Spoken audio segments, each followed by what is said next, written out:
Bonjour à tous, c'est le grand rendez-vous ce dimanche 1er octobre sur l'hippodrome de Paris-Longchamp. Et oui, quand on dit grand rendez-vous, c'est le week-end de l'Arc de Triomphe et surtout ce dimanche, c'est le Qatar Prix de l'Arc de Triomphe.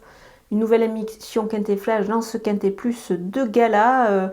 Le championnat du monde des galopeurs a réuni un lot plutôt intéressant, plutôt même très intéressant avec la crème de la crème des galopeurs.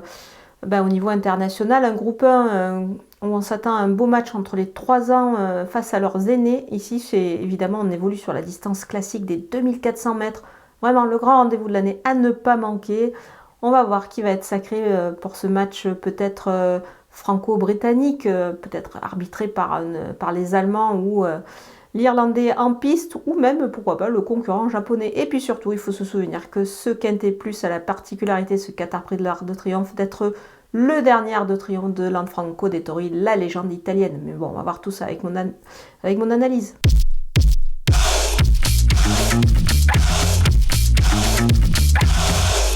On attaque avec mes bases et numéro 13, Ace Impact. Évidemment, il s'annonce comme le grand favori de la course. Ce poulain de 3 ans a été préparé en conséquence pour ce grand rendez-vous. Alors, on peut craindre la distance qu'il va découvrir, comme l'hippodrome de Longchamp. Mais attention, c'est quand même un sacré poulain. À mon avis, il est capable de battre tout le monde. Le numéro 12, Feed the Flame, sa rentrée dans le prix Niel lui aura fait certainement le plus grand bien. Moi, à mon avis, il se présente avec les plus hautes ambitions ici. On peut y croire évidemment. Le numéro 4, Sing Camille, il a juste contre lui d'avoir tiré le 15 à la corde. Alors des fois, ça peut être un petit peu embêtant dans cette course qui est un petit peu sans concession du départ à l'arrivée. Mais toutefois, moi, je vais le surveiller de très près quand même parce que c'est un sujet qui a montré beaucoup de qualité et jugé sur ses dernières perfs, évidemment, il est incontournable. Les opposants avec le numéro 8, Place du Carrousel. Moi j'aime beaucoup cette jument, elle a montré beaucoup de qualité l'année dernière, elle s'imposait dans le prix de l'Opéra, c'est une épreuve que j'aime beaucoup pour les pouliches et les juments, c'est sur 2000 mètres évidemment sur la piste de Longchamp lors du week-end de l'Arc. Là cette fois elle s'attaque à la grosse épreuve sur 2400 mètres. Mais bon, cette année je trouve qu'elle a gravi un échelon, elle est capable de titiller les meilleurs, elle l'a déjà prouvé. Le numéro 2, Ayazark, c'est un poulain que j'aime beaucoup, c'est un cheval que j'aime beaucoup, la famille notamment. Il aurait peut-être apprécié un tir un petit peu plus souple, mais bon, on verra bien. En tout cas, il a eu une bonne préparation. Il a déjà gagné sur ce parcours, le 4 à la corde. Ça fait pas mal de choses pour lui, pour qu'il réalise une belle perf. Le numéro 14, Fantastic Moon, c'est le gagnant du prix Niel, justement. Il se présente évidemment dans les meilleures conditions également. Il est capable d'une belle chose, à mon avis, d'une belle performance dans cette épreuve.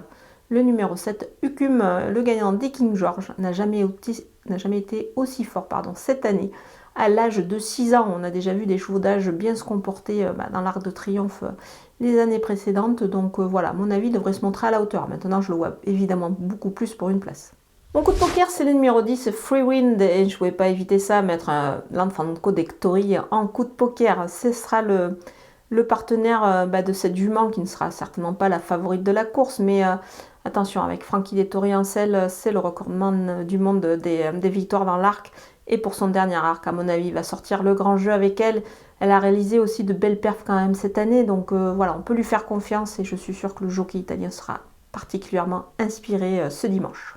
On termine cette analyse avec les outsiders. Il n'y aura pas de délaissé, la course est trop ouverte. Moi, pour ce qui concerne les outsiders, on va démarrer avec le 5 Baybridge. Le gagnant des Champions Tech l'an passé, mais attention, il a prouvé qu'il pouvait tenir la distance cette année, donc attention à lui.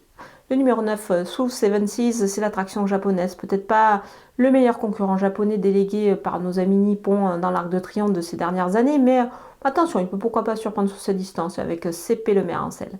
Le numéro 11, Mr. Hollywood, il a réalisé des perfs de choix comme sa récente deuxième place dans le Grosser Prize von Biden, qui est souvent une bonne préparatoire à cet Arc de Triomphe. Donc attention à lui également dans des combinaisons élargies. Ce sera le cas aussi du 15 Continuous, lauréat du Saint-Léger de Doncaster. À mon avis, il aura des ambitions plus pour les places, évidemment. En tout cas, il a la tenue dans les jambes, ça c'est sûr, puisqu'il vient de s'imposer sur 2800 mètres. Et puis c'est un représentant d'Aidan O'Brien. Le numéro 6, Westover, pas revu depuis son échec d'une tête dans les King George. Il va se présenter avec une belle fraîcheur. Pourquoi pas, dans une combinaison élargie. Le numéro 3, Honesto, il arrive avec pas mal de fraîcheur également. Ici, il peut se placer, à mon avis, avec le 9 à la corde, c'est pas mal. Le numéro 1, Sisfan, c'est un Allemand, il s'annonce évidemment dur à l'effort, à mon avis, sur cette distance-là. on va le glisser en bout de piste. Voilà, on a passé en revue ce Quintet Plus de gala. On va se régaler dimanche sur l'hippodrome Longchamp. Si vous pouvez y aller, il ne faut pas hésiter surtout à assister à ce spectacle fantastique. Moi, je vous laisse avec ma sélection et mes conseils de jeu.